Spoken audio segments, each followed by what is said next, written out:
Yehuda Gabru with Jewish History Soundbites, and this episode is a re-release of an old episode.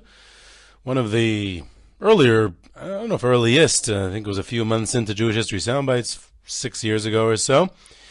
And it was about stories and tidbits, historical tidbits and kind of like random facts and stories about the holiday of Sukkos and Simchas Torah.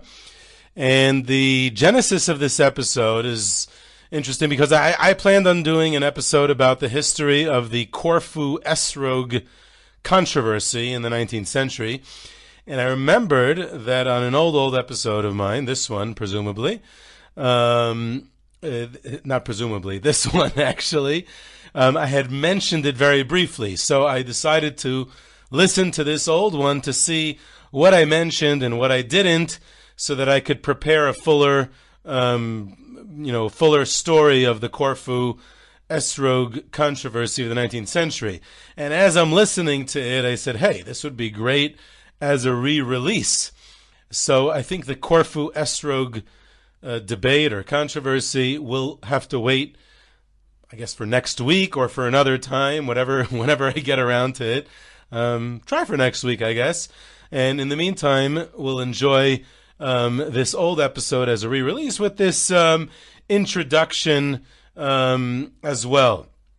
By the way, the little bit that's on this episode about Corfu doesn't do it justice. The Corfu Esrog debate doesn't do it justice. That's why we need to do a full episode. I just want to do one spoiler or teaser for that future episode about the Corfu Esrogim, is that much of the debate in the 1870s, the controversy around the Corfu Esrogim in the 1870s, revolved around the price. That there was an Esrog cartel, basically, of the Greek non-Jewish owners of the Esrog orchards, not only on the island of Corfu, but in the surrounding areas along the Albanian coast as well. And they had formed this cartel to jack up the prices for their Esrogim, because they knew that the Jews of Eastern Europe would pay good money for these Esrogim. So it was unfair, and they needed to get the prices down. So the campaign against the Corfu Esrogim was a lot of factors, and I'll get to it when I get to the episode. But one of the elements, one aspect of it, was the prices.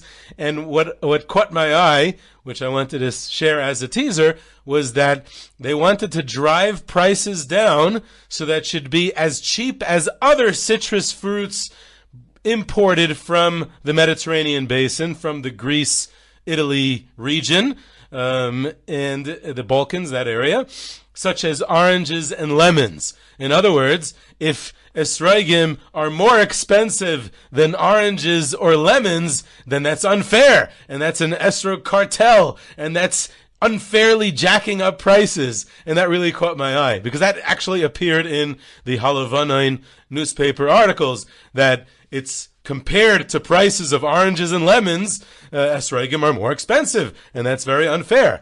So I decided that that's relevant for today, and that we want esrogim to be as cheap as oranges and lemons. And if they're not, then that's unfair, and that's an esrog cartel. So that's the teaser for the future Corfu Esrogim episode.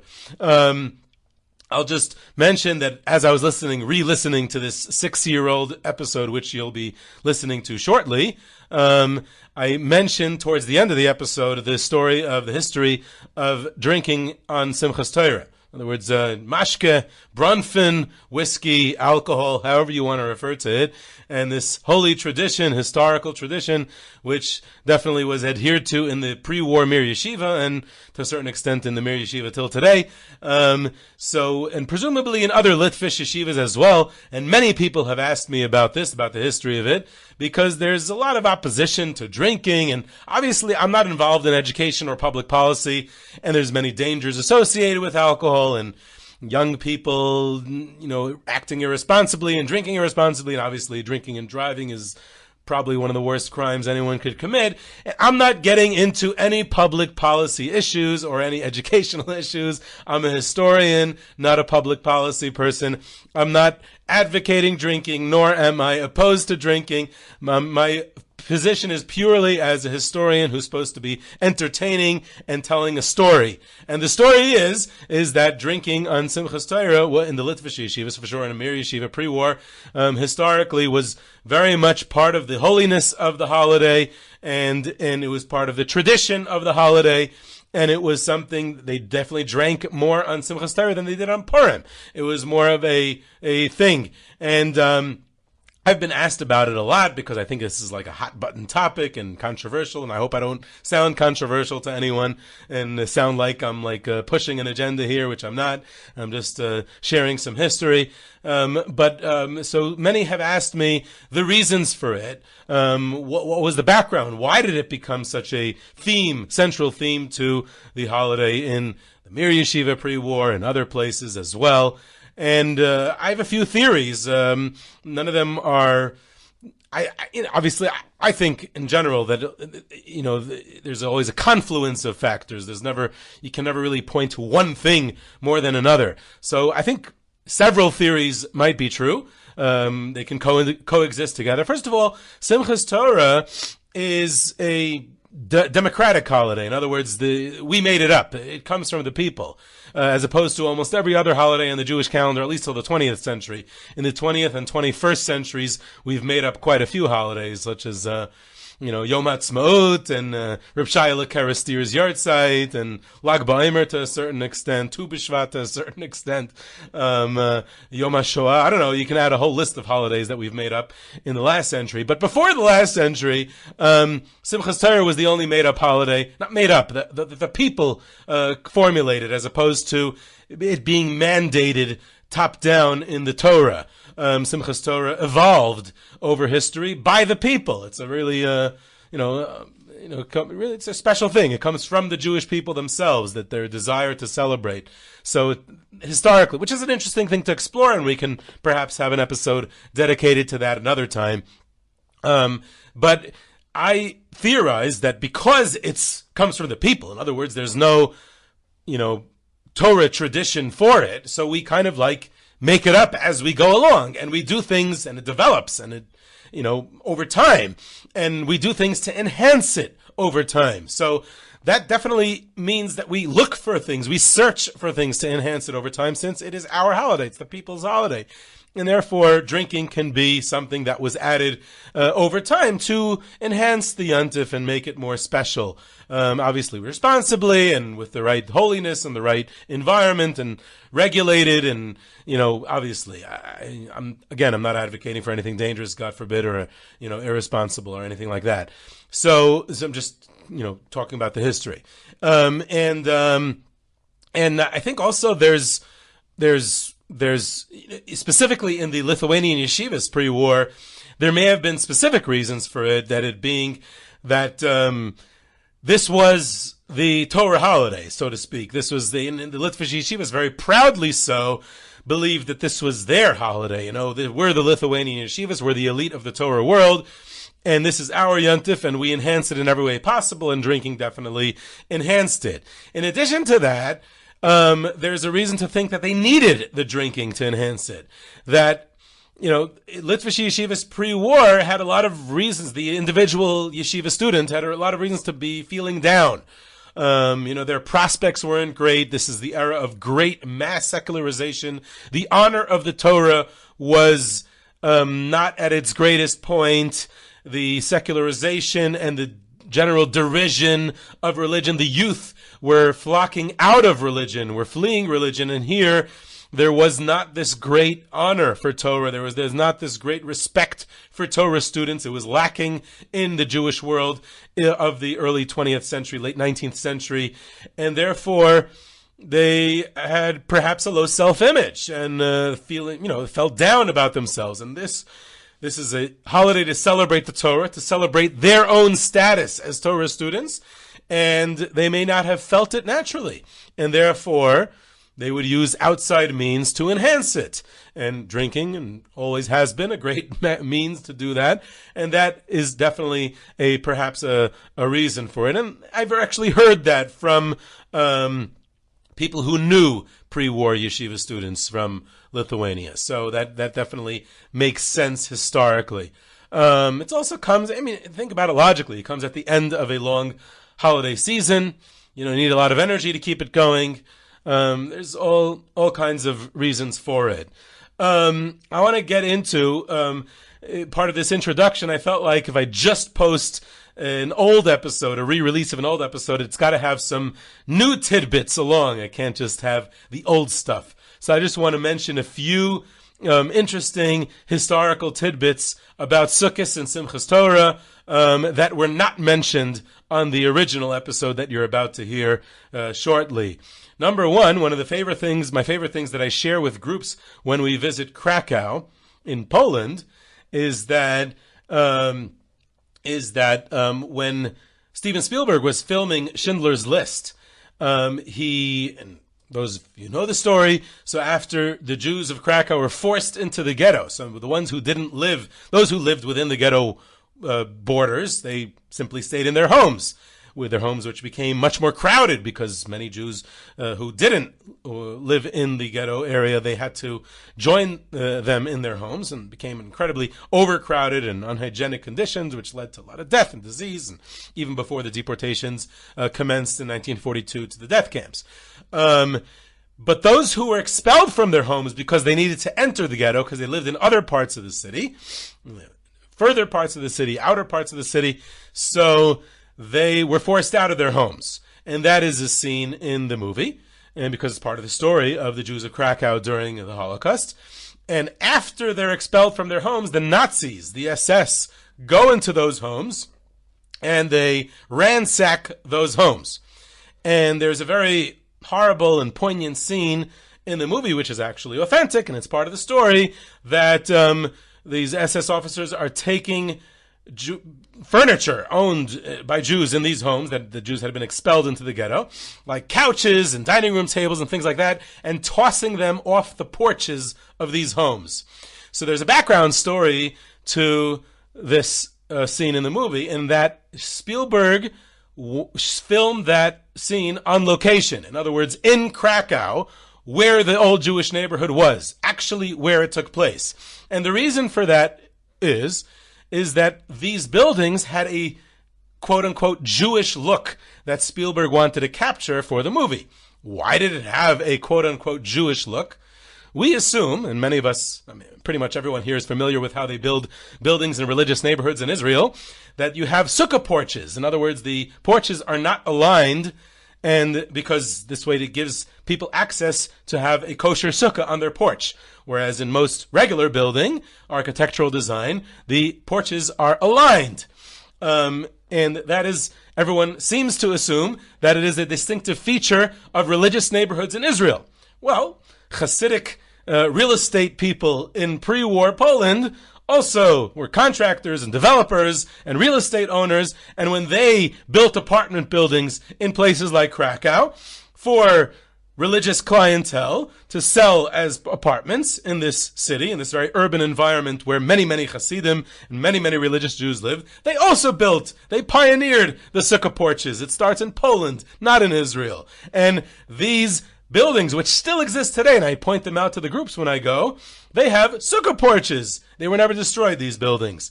And that is the quote-unquote Jewish look that Spielberg wanted to have on his movie, because these were built by Hasidic real estate people and developers, and they made sukkah porches, and that was the Jewish look that these apartment buildings had, which I find to be a fascinating story.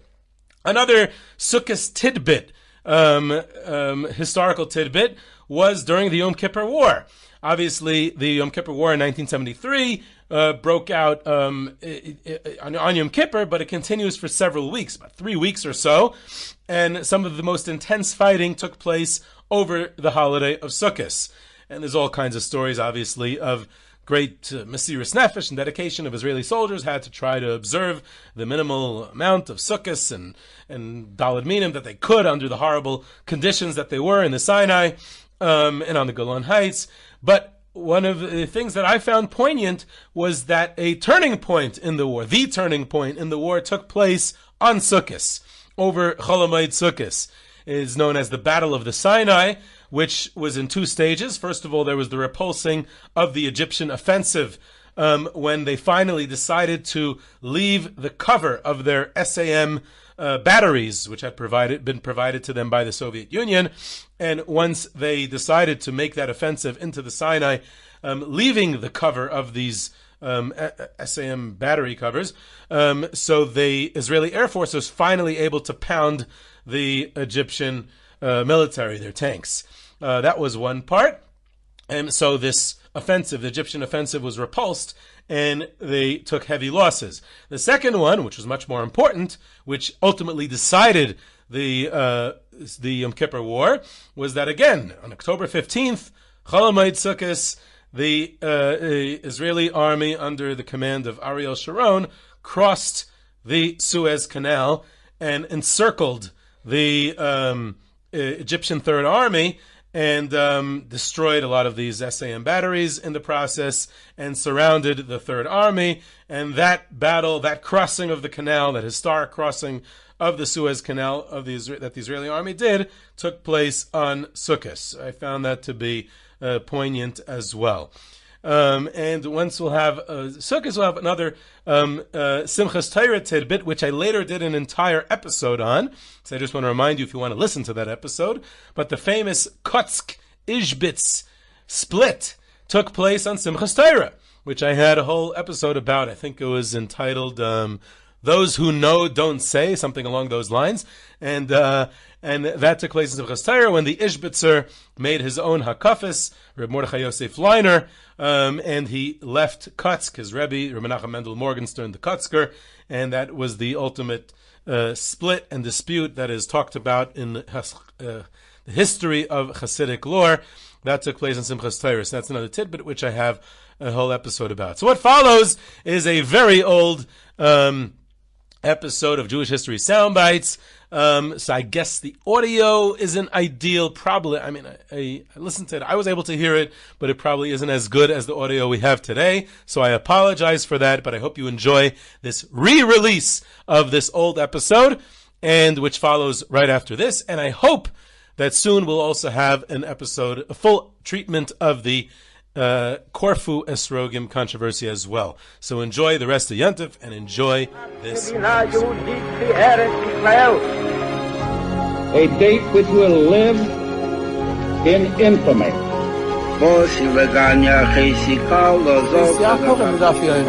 Both of those projects, initiatives, got off the ground because of the Ger Rebbe. The 11 Olympic team members slain in West Germany. The Olympic Games.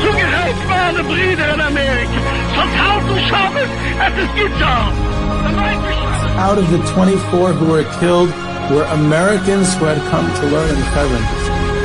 I say 1 million Jewish children who were made to be cut loose.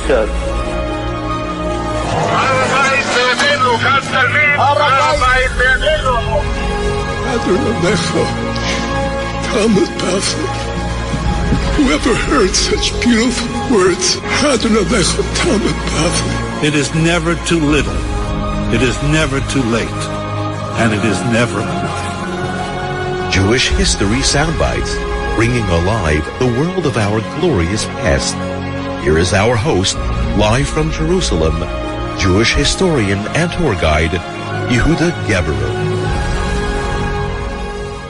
Welcome, everyone, to Jewish History Soundbites. This is Yehuda Geberer with a special Sukkos episode of Jewish History Soundbites.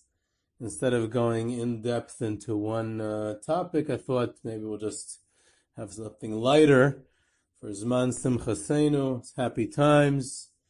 We've got to be relaxed, and we'll just have some share with you some anecdotes, stories from our past about the Sukkos Simchas Torah holiday.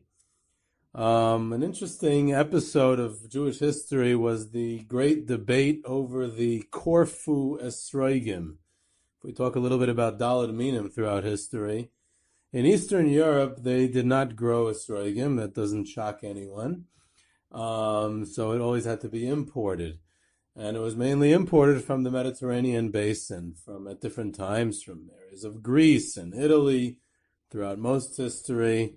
The famously, the Alter Rebbe used to get these Italian esrogim called Calabria, something like that. I don't even remember what it's called. I think in certain Chabad areas they still are makpid to get the Calabria esrogim from Italy that the Alter Rebbe used to get. So like Greece, Italy, like I said, I think Turkey for a period of time, other areas from North Africa, they used to get esrogim. So the island of Corfu was a very popular place that they got esrogim for a long time. And there broke out in the late 1800s and late 19th century a debate over the Corfu esrogim.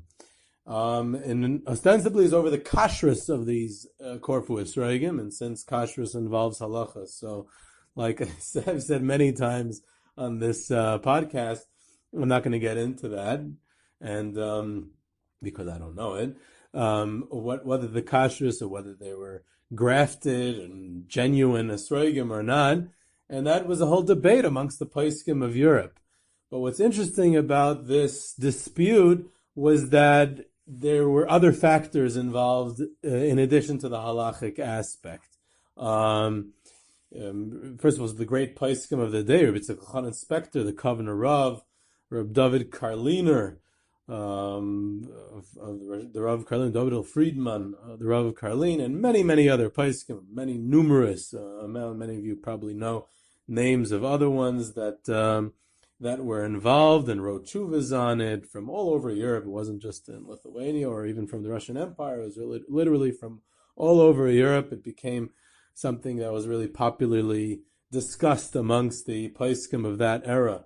But the other issues that were raised was not only about the kashrus, but interestingly, what Rabbi Yitzchak Elchanan, what I saw written from him, was about the prices. And it's something that's relevant today. That's why I thought I'd mention it, is that he felt that that any monopolizing the cornering the esrog market, especially in Eastern Europe, since they don't grow their own, it's not homegrown, it's imported, shipping rates and bringing it across to the areas of the Russian Empire, it's costly, and it's already costly enough. And some shtetls used to buy one collectively; they would buy one together, or the rabbi would get one and share it with the members of his congregation, and therefore they, esrog dealers and sellers and importers and sometimes the growers would jack up the prices because they would know that they had somewhat of a monopoly on the market. And what Rabbi Yitzchak Elchanan was concerned with was that he writes there that even if the Corfu esrogim are kosher, but I want to make sure that they don't jack up the prices too much, which they've been doing recently, so maybe we shouldn't use the Corfu esrogim because of that.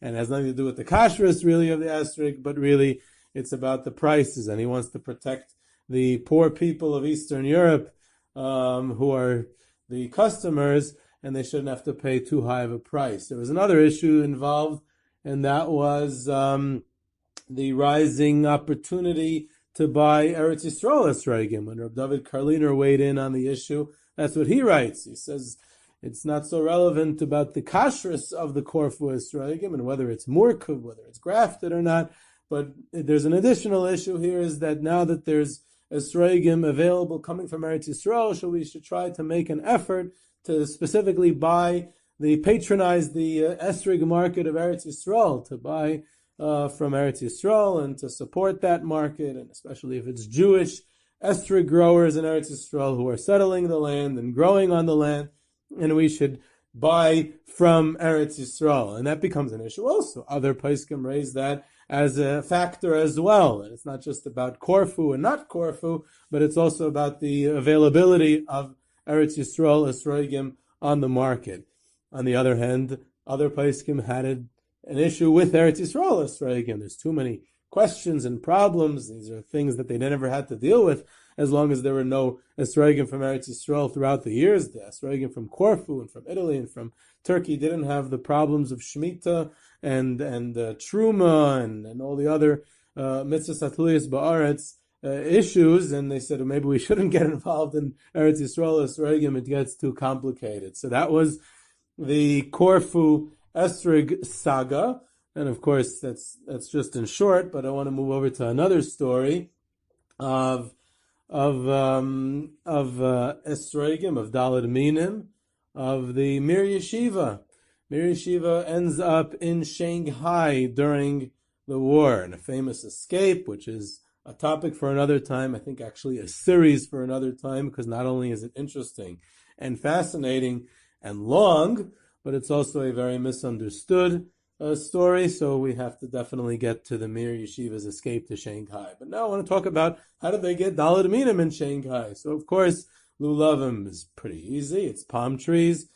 Aravis is very easy. They're all over the place. Hadassim wasn't that hard. It was possible to find Hadassim.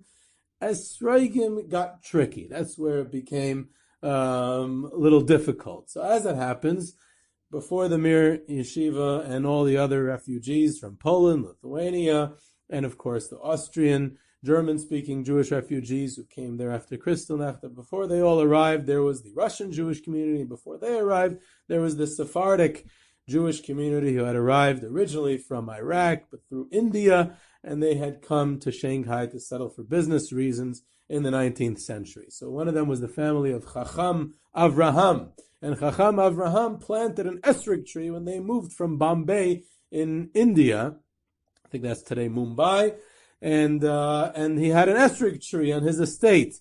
And it grew a few esrogim, and he used to share it with members of the community. So now when the population of the Shanghai Jewish community exploded, he shared it with the refugee community as well. And that's how the yeshiva and the other religious Jews in Shanghai were able to get an esrog. They were able to use Chacham Avraham's esrog. The problem was that only worked for the first couple of years, because after December 7th, 1941, the Japanese attack on Pearl Harbor, so they declared war on the United States and its allies. They also invaded Southeast Asia at the same time.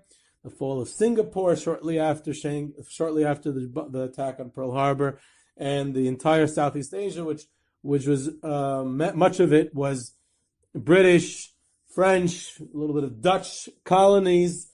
The Imperial Japanese government was after oil and rubber and all types of other raw materials to help their economy, which is, of course, off topic. That's the Japanese war strategy.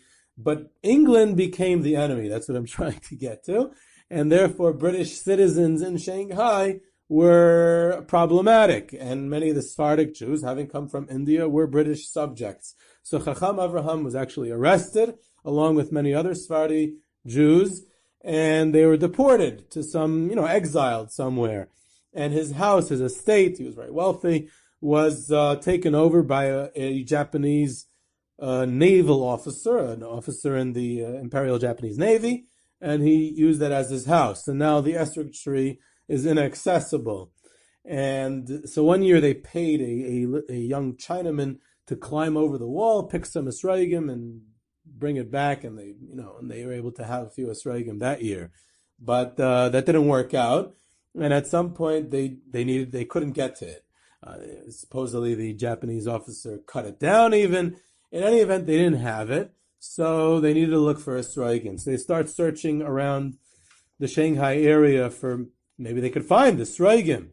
And they even send emissaries, the refugee community sends emissaries, the yeshiva community sends emissaries to the Chinese interior to see if they can find any esrog similar type of fruit. They come back with what they nicknamed the Chinese esrog, and they ask the rabbis of the Shanghai community, Rav Meir Ashkenazi, the Amshanav Rebbe, the people who are involved with the yeshiva community also, is this a kosher esrog? And they decided that it's not kosher. They can't verify that it's for sure kosher, this funny-looking Chinese esrog. And therefore, some did not use it as an esrog. Others, remember my wife's grandfather, who was in the Mir in Shanghai, he told me that they held the Chinese esrog together with the other three minim, and they said, without a bracha, and they said, Zecher lemitzvahs daled minim, which is a fascinating idea. They didn't know when this war is going to end, and they did not want to forget the idea of taking daled minim on on Sukkos, so therefore they took this funny-looking esrog together with the other three minim, and to be able to hold on to the mitzvah of daled minim, even when they can't make a bracha, even when it's probably not a real esrog, but in this endless, seemingly endless war with no end in sight, they want to be able to remember the mitzvah, and therefore they pick it up and they say, Zeicher lemitzvahs daled minim. I thought that was a very powerful story. Of course, if we move over to the pre-war era, part of when I bring in the trips, when I bring groups to, especially not in the small shtetls, but more in the major cities, places like Warsaw or Krakow specifically, you want to try to bring a place alive, and you go to a place that was the outside. Remember, I usually describe it outside of the Isaac Shul in Krakow or the Noizhik Shul in Warsaw to the groups, where there's a big courtyard or a big square in the old Jewish quarter in front of the shul, and you want to make the place alive. And of course, these places are not so much alive today with Jewish life. And one of the ways I describe it is explaining how the Daled Minim Shuk was set up in front of this area. And everyone from all over Krakow, from all over Warsaw, the Hasidim would all come and they would examine the Esrogim. And I don't know if they had the diamond loops that we use today, but they definitely used magnifying glasses to look for their bletlach on the esrog. Very similar to the world we live in today. And you just try to depict that scene, and the place does become alive. And that's really a tool that I use on my trips at these, the bustling Daled Minim Shuk in front of the shul, very similar to what we have today in all places in Eretz Yisrael, the United States, and other areas.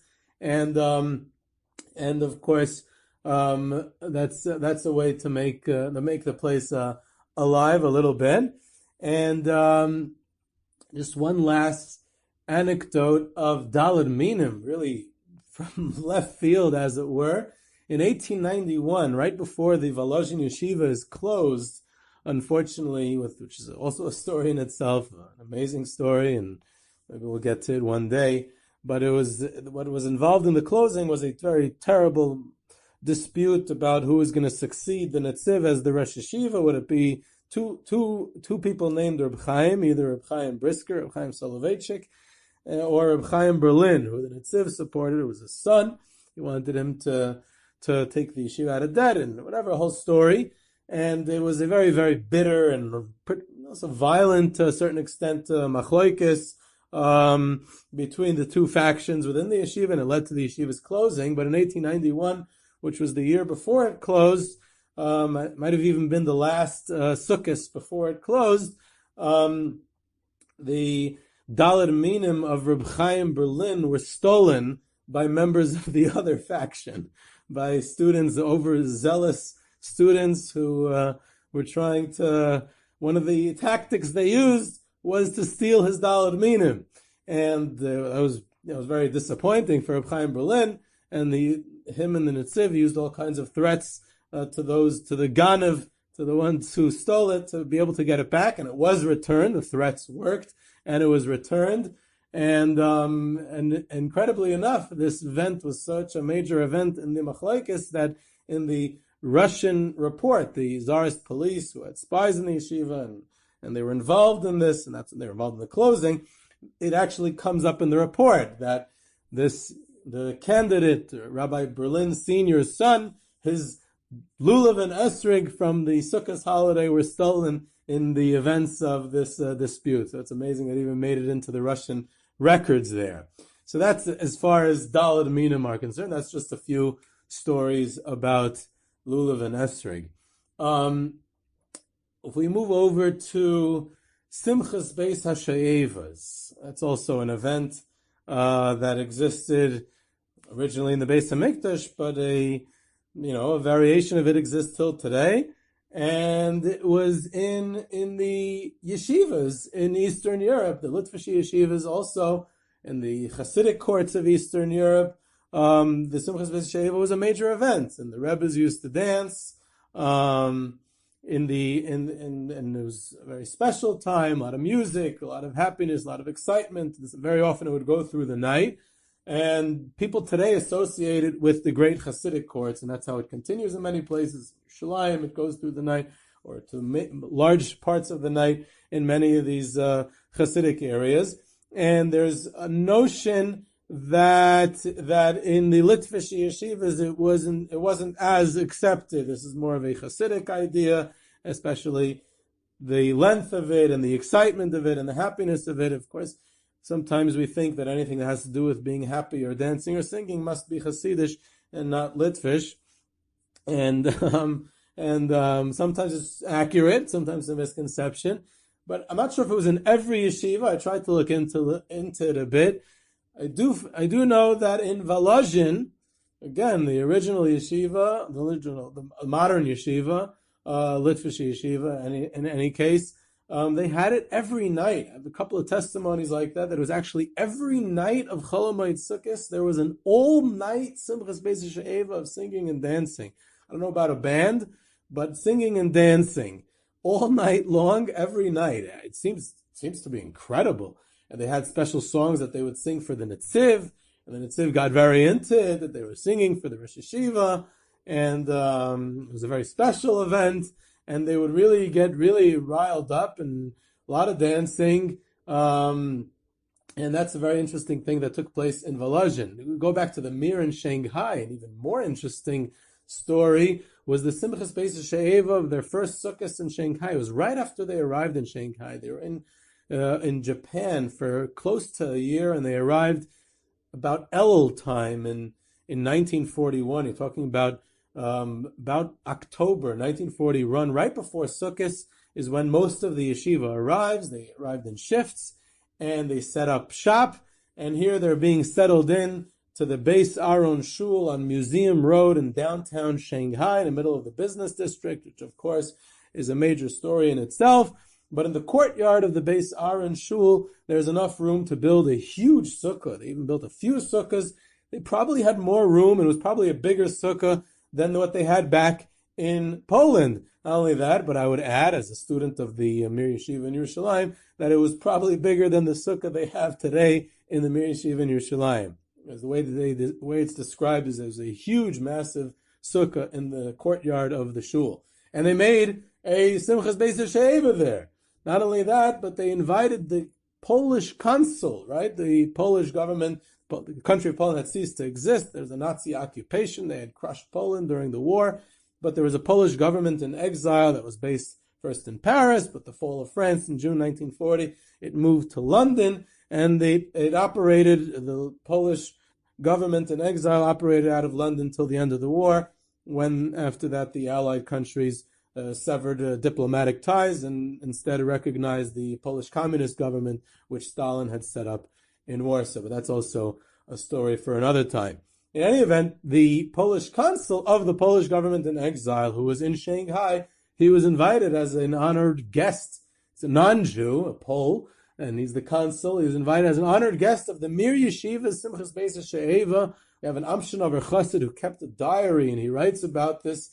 He's an eyewitness, and he describes how they were mechabed him, they honored him, they invited him in, and he enjoyed the dancing and the singing. And then one Mir Talmud who knew a very fluent Polish, he got up on a chair, and he sang a song in Polish for him in honor of the country of Poland. I don't know if it was the national anthem or some other song, and in honor of the Polish consul. And he was very impressed. It was a very powerful scene, and they expressed their patriotism, as they were all Polish citizens, to the country of Poland, who was going through a hard time at the time. Also, a very fascinating story of a Simchas Beis She'eva. If we move on, just for the last couple of minutes, a little bit of a taste of Simchas Torah. One of the themes that seems to be of Simchas Torah, and it's always a controversy today, and of course I'm not getting involved in education of today, and should people get drunk and drink, it's not my department, and everyone will decide in their own family and home and whatever their shul they should do. I'm not getting involved in that. I'm just telling some stories from the past. But in the Lithuanian yeshiva world of the pre-war era, the Litvish yeshivas, getting drunk in Simchas Torah seems to have been more of a thing than getting drunk on Purim. It was a major event, and they got they got very drunk, and it was a part of the happiness of the day, part of the celebration of the day, and it seemed to have been pretty accepted and prevalent, and like I said, even more than Purim. In fact, getting to the present, in the Mir Yeshiva, until today, when I was there, at least, the Mir Mashgiach, he should have a refuah shalem, Baron Chodesh, he used to walk around during the akafis with bottles of bromfen, of l'chaim, of whiskey, of schnapps, and give out l'chaims to the participants of the hakafis to be able to drink during the hakafis. It was a thing of the Mir Yeshiva and many other yeshivas also to drink and get happy and get excited with the Simchas Torah. And we're talking about the Mir. So in fact, the way that it's described in the Mir Yeshiva of the pre-war era, the Hakafas are described in almost Rebbeisha terms. In the time of Rabbi Yerucham Levovitz, the great Mashgiach of Mir Yeshiva, the Hakafas went on for hours and hours, almost to the end of the day. It seems like it would ended shortly before Shkia. It would go almost the entire day, and Rabbi Yerucham would stand in the middle with a Sefer Torah, and they would be dancing. They would be swirling dancers around Rabbi Yerucham. He was the center of attention, almost like a Hasidic Rebbe, and he would stop the Hakafis every several minutes and say some very powerfully inspirational, short Musar ideas and thoughts and shmuzin that would really carry the guys throughout the year. They're about to start the winter. Some of them have been written down or even included in Rabbi Yerucham's shmuzin. Rabbi Shlomo Wolbe transcribed also some of Rabbi Yerucham's thoughts and sayings on that day. And just to give it even more of an idea of what it means to dance for hours like that, they weren't dancing to exciting and fun Hasidic songs. They were dancing to some pretty dead Litvish and Igunim, and I know that because I once got an old Beis Talmud to sing me one of those original songs that he heard from his Rebbeim Beis Talmud, the Alta Mirrors, of what they were singing, and I can tell you it was, to sing for hours to that song, you got to be pretty talented and be really, really, maybe that's why they had to drink, I don't know, and to be able to get into it. And it was an experience that all those who were there, and there's quite a few testimonies about it, it was something that was unbelievably unforgettable. Rabbi Yerucham, the way he carried the hakafis and the dancing and the power and the energy that was there is something that lasted with these people. The impression and the influence that it lasted with these people was everlasting.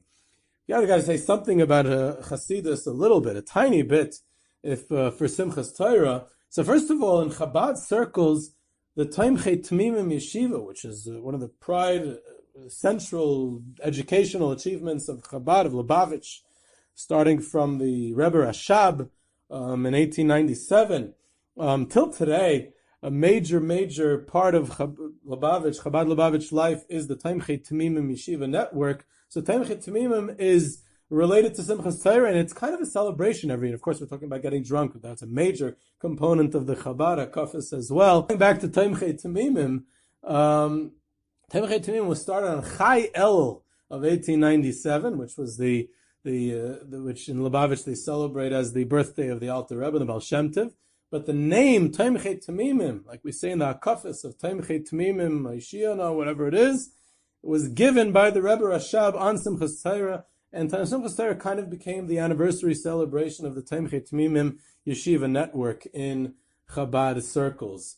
Of course, I can't go by Simchas Torah without mentioning probably one of the most famous and fascinating and controversial stories in the history of Hasidus, which will have to be another episode, and this is just going to be a tease for this episode because I can't go into the whole story at this point.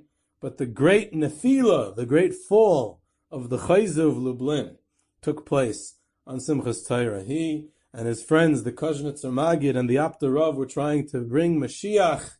They were trying to influence the upper spheres in heaven to bring the Mashiach on Simchas Torah. The Kuznetzer Magid dies right before Simchas Torah, and the whole thing falls apart. The Chayze didn't hear about it, and during the Simchas Torah celebrations in Lublin, he falls out from his second story window, and that becomes a whole story, becomes a major story in how the Chayze is seen, both by his Hasidim, also by his opponents meaning Misnagdim, and also the Maskilim. The Misnagdim, in fact, related it to the, again, alcohol comes up in every story here. Again, the drunkenness of what was going on by the Hasidim in the court of the Chayze. But that's the Misnagdim. And the opponent's version, of course, there's a lot more stuff going on with the Chayze, the Heilige Chayze, and that's a really a big story, and all the different variations of that story in itself. We'll have to get that to another time. So that's just a taste of what Sukkos and Simchas Torah are all about. And this is Yehuda Geber with Jewish History Soundbites. You can reach me at ygebss@gmail.com for questions, comments, and sources. And of course, trips and tours, all areas in Europe, exploring our past in Eretz Yisrael. And you can subscribe to Jewish History Soundbites on iTunes, Google Play, Spotify, Stitcher. Don't miss an episode. Follow us on Twitter at JSoundbites, and I hope you enjoyed.